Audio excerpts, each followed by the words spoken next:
आत्मिक यात्रा कार्यक्रम में आपका स्वागत है। आइए हम पास्टर प्रेमाशीष सतमन द्वारा लिखित आज के भक्ति लेख पर चर्चा करें।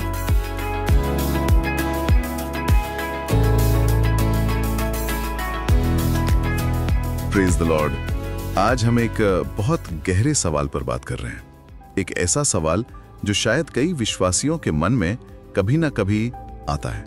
हाँ, और हम इसे समझने की कोशिश करेंगे पास्टर प्रेमाशीष सतमन के विचारों के जरिए, खास तौर पर परमेश्वर की आशीषों के रहस्य के बारे में। अक्सर ये सवाल उठता है कि भाई हम प्रार्थना भी करते हैं, बाइबल भी पढ़ते हैं, चर्च भी जाते हैं, दशमांश भी देते हैं। हाँ, सब कुछ जो हमें करना चाहिए। हाँ बिल्कुल, पर फिर भी कभी कभी ऐसा क्यों लगता है कि परमेश्वर की आशीषें वो हम तक पहुंच नहीं पा रही। क्या स्रोत इस पर कुछ कहता है? हाँ बिल्कुल, पास्टर सतमन के लेखन के हिसाब से देखें तो इसका जवाब अक्सर अनुग्रह यानी ग्रेस और विश्वास यानी फेथ, इनके एक बड़े ही नाजुक से संतुलन में छिपा होता है। अच्छा, अनुग्रह और विश्वास का संतुलन? जी, इन दोनों कॉन्सेप्ट्स को, इन विचारों को सही ढंग से समझना बहुत जरूरी है। तो ये संतुलन ही मतलब चाबी है। चलिए आज इसी संतुलन को थोड़ा खोल कर देखते हैं, समझते हैं कि परमेश्वर की जो भरपूर आशीषें हैं उन्हें अनुभव करने में हमारी भूमिका क्या है, जैसा कि स्रोत हमें बताता है। तो आइए पहले अनुग्रह पर ही बात करते हैं। स्रोत के अनुसार ये अनुग्रह आखिर है क्या? देखिए, अनुग्रह जैसा पास्टर सतमन समझाते हैं, वो परमेश्वर की तरफ से एक ऐसा तोहफा है, एक ऐसा वरदान है जिसे हम कमा नहीं सकते। हम उसके लायक भी नहीं हैं असल में। अच्छा, ये पूरी तरह से परमेश्वर का काम है, उनका हिस्सा है। मतलब ये उनकी भलाई, उनके प्रेम का नतीजा है जो हमें मुफ्त में मिला है।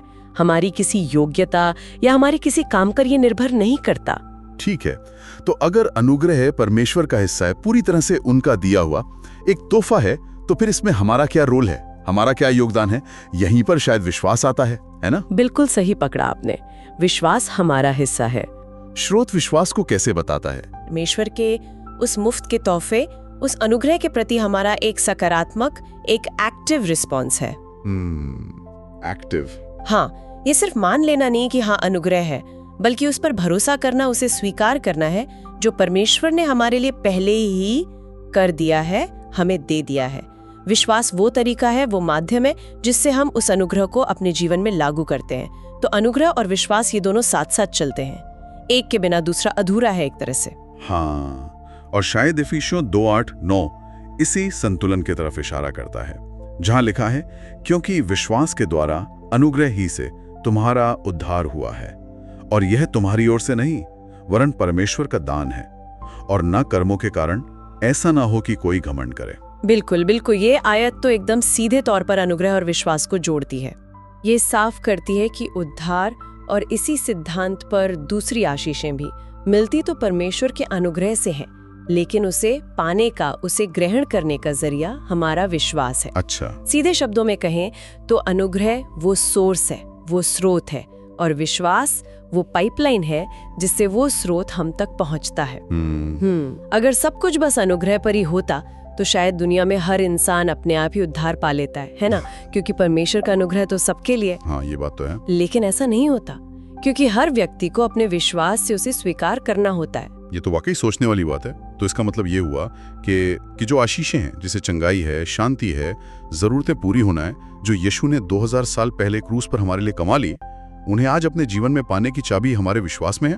पास्टर सतमन के लेखन के अनुसार हाँ, काफी हद तक यही बात है।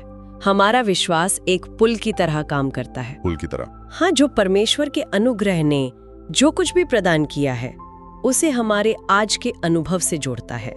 विश्वास के द्वारा ही हम उन आशीषों को अपने जीवन में निकालते हैं, या कह सकते हैं एक्टिवेट करते हैं, जो अनुग्रह ने पहले ही हमारे लिए जमा कर दी हैं। लेकिन एक आम धारणा है, या शायद एक डर रहता है लोगों में, कि उनके पाप, उनकी गलतियां या उनकी कमजोरियां वो आशीषों के रास्ते में रुकावट बनती हैं। क्या इस बारे में स्रोत कुछ कहता है? क्या हमारे पाप परमेश्वर के अनुग्रह को रोक देते हैं? देखिए, ये एक बहुत ही अहम सवाल है और कई लोग इससे जूझते हैं। पास्टर सतमन का जो नजरिया उनके लेखन में मिलता है वो ये है कि हमारे पाप परमेश्वर के लिए उतनी बड़ी रुकावट नहीं है जितना हम कभी कभी सोच लेते हैं। अच्छा, क्यों? क्योंकि यीशु ने क्रूस पर हमारे सारे पापों की, चाहे वो अतीत के हों, वर्तमान के हों या भविष्य के, पूरी कीमत चुका दी है। परमेश्वर की नजर में जब हम यीशु पर विश्वास करते हैं तो हमारे पाप माफ कर दिए जाते हैं। स्रोत के अनुसार एकमात्र पाप जो सच में परमेश्वर के उद्धार वाले अनुग्रह को रोकता है वो है यीशु मसीह को अपने उद्धारकर्ता के तौर पर स्वीकार करने से ही इनकार कर देना। तो अगर पाप उस तरह से बाधा नहीं है जैसा हम सोचते हैं और अनुग्रह ने हमारे जीवन की हर जरूरत, आर्थिक हो, सेहत की हो, आत्मिक हो, वो सब पहले ही पूरा कर दिया है, तो फिर कमी कहाँ रह जाती है? आशीषें क्यों नहीं दिखती कभी कभी? स्रोत के अनुसार कमी अक्सर हमारे स्वीकार करने में, हमारे रिसीविंग में रह जाती है। यहीं पर हमारा हिस्सा आता है। हमें विश्वास से उसे प्राप्त करना है जो अनुग्रह ने दे दिया है। हाँ, वो विश्वास वाला हिस्सा। जी, यही अनुग्रह और विश्वास का संतुलन काम करता है। ये अपनी मेहनत से कुछ कमाने या डर से कुछ खोने की बात नहीं है, बल्कि ये विश्वास के साथ, भरोसे के साथ उसे स्वीकार करने की बात है जो यीशु के काम के द्वारा पहले ही हासिल हो चुका है। ये एक एक्टिव भरोसा है, एक सक्रिय विश्वास। तो मतलब सार ये निकलता है कि परमेश्वर ने अपना काम कर दिया है। अनुग्रह का काम पूरा हो चुका है, सब कुछ तैयार है, उपलब्ध है। हाँ बिल्कुल। अब हमारी बारी है अपना काम करने की, यानी विश्वास के साथ उस अनुग्रह का जवाब देना, उसे स्वीकार करना। हाँ, ये लगातार अनुग्रह और विश्वास के संतुलन में चलने जैसा है। बिल्कुल सही। और ये बात हमें एक और गहरे विचार की ओर ले जाती है। पास्टर सतमन की प्रार्थना में एक जिक्र आता है परमेश्वर के सिद्ध कार्य में विश्राम करने का। हाँ, विश्राम करना। जरा सोचिए, अगर हम इस बात को सच में अपने अंदर उतार लें कि काम पूरा हो चुका है और हम सिर्फ अपनी कोशिशों और अपनी मेहनत पर ही सारा जोर लगाने के बजाय परमेश्वर के अनुग्रह पर सक्रिय रूप से विश्वास करने लगें, उस पर भरोसा करने लगें, तो हमारे रोजमर्रा के जीवन का अनुभव कितना बदल सकता है। ये विश्वास या ये भरोसा असल जिंदगी में कैसा दिखेगा? ये एक सवाल है जिस पर हम सबको शायद सोचना चाहिए। बिल्कुल, ये वाकई बहुत गहरे और प्रैक्टिकल विचार हैं जो हमें पास्टर प्रेमाशीष सतमन के लेखन से मिलते हैं।